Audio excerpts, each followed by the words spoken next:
তৃতীয় দিনে গড়ালো Rangpur Carmichael college শিক্ষার্থীদের শাটডাউন কর্মসূচি। নতুন একাডেমিক ভবন, ক্যাম্পাসে যাতায়াত ব্যবস্থার উন্নয়ন সহ ৩৭ দফা দাবিতে আন্দোলন নেতারা। হল নির্মাণ সহ ১২ দফা বাস্তবায়নে ঢাকায় গিয়ে শিক্ষা উপদেষ্টার সাথে বৈঠকের কথা জানান জেলা প্রশাসক, তবে তা মানেননি শিক্ষার্থীরা। তারা ক্যাম্পাসে সশরীরে উপস্থিত চান শিক্ষা উপদেষ্টা সহ জাতীয় বিশ্ববিদ্যালয়ের ভিসির।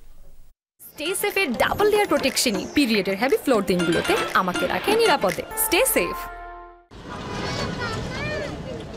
কারমাইকেল কলেজ শিক্ষার্থীদের পূর্ব ঘোষণা ছিল সড়ক ও রেলপথ অবরোধের। তাই নগরীর লালবাগ রেলগেট থেকে কলেজের প্রধান ফটক পর্যন্ত সেনাবাহিনীর এমন উপস্থিতি। এর মধ্যেই কলেজের প্রধান ফটক তালা দিয়ে সেখানেই অবস্থান নেন আন্দোলনকারীরা। নতুন একাডেমিক ভবন, ক্যাম্পাসের যাতায়াত ব্যবস্থার উন্নয়ন সহ ৩৭ দফা দাবিতে স্লোগান দেন তারা। মিছিলের প্রস্তুতির সময় উপস্থিত হন অধ্যক্ষ, DC, police commissioner, ৭২ brigade commander. তারা বাধার মুখে পড়েন শিক্ষার্থীদের। জেলা প্রশাসক জানান, হল নির্মাণ, নতুন বিভাগ চালু সহ ১২ দফা বাস্তবায়নের বিষয়ে শিক্ষা উপদেষ্টা ঢাকায় ডেকেছেন শিক্ষার্থীদের। আর নিরাপত্তা সহ বাকি ২১ দফা সমাধানে টাইম লাইন ঘোষণা করেন অধ্যক্ষ। প্রথম যেদিন এরা আন্দোলন করে সেটি রাস্তায় আমরা ঘোষণা দিয়েছি যে আমরা এগুলো একটা টাইম লাইন দিয়েছি যে এই কাজগুলো ১ সপ্তাহ, এই কাজটা ২ সপ্তাহ, এরকম টাইম নির্ধারণ করে দিয়েছি। প্রতিনিধি যে তাদের যে দাবি দেওয়াগুলো আছে এবং যে ইস্যুসগুলো আছে তারা উপদেষ্টা মহোদয়ের সাথে এবং শিক্ষা সচিব স্যারের সাথে তারা সভা করবেন, মিটিং করবেন। এ সময় কারমাইকেল কলেজ শিক্ষার্থীদের নিরাপত্তায় ক্যাম্প স্থাপন সহ নানা আশ্বাস দেন পুলিশ কমিশনার।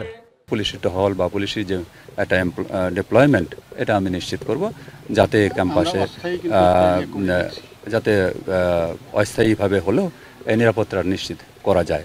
আপনারা গত ৪ দিন ধরে আন্দোলন করছেন, বাট আপনারা প্রমাণ করেছেন শান্তিপূর্ণভাবে সহনশীলতার সঙ্গে আন্দোলন করেও দাবি আদায়ের পথ খোলা যায়। তবে ঢাকায় গিয়ে বৈঠকে রাজি নন আন্দোলনকারীরা। শিক্ষা উপদেষ্টা ও জাতীয় বিশ্ববিদ্যালয়ের উপাচার্যের ক্যাম্পাসে সশরীরে উপস্থিতি চান তারা। অন্যথায় শাটডাউন কর্মসূচি অব্যাহত রাখার ঘোষণা দেয়া হয়। এদের ওয়াশরুম নাই আলাদা, তারপর আমাদের বাস নাই, তারপর মাথার উপর ছাদ নাই, ছাদ যখন তখন ভেঙে পড়ে, মানে অনেক ধরনের সমস্যা। আসলে এটা কারমাইকেলের হিসেবে এটা আমাদের বিলাসিতার দাবি নয়, এটা হচ্ছে আমাদের অধিকার। যতক্ষণ পর্যন্ত উপদেষ্টা আমাদের সামনে না আসছেন, আমাদের প্রতিশ্রুতিগুলো পূরণ করার আশা ব্যক্ত না করছেন, সেই প্রতিশ্রুতি না দিচ্ছেন, ততক্ষণ পর্যন্ত আমাদের কর্মসূচি চলবে। শাটডাউন থাকলেও কলেজে এইচএসসি পরীক্ষা, মাস্টার্স ও প্রথম বর্ষের ভর্তি কার্যক্রম চলবে বলে জানিয়েছেন আন্দোলনকারীরা। সরকার, মাজহারুল মান্নান, যমুনা নিউজ, রংপুর।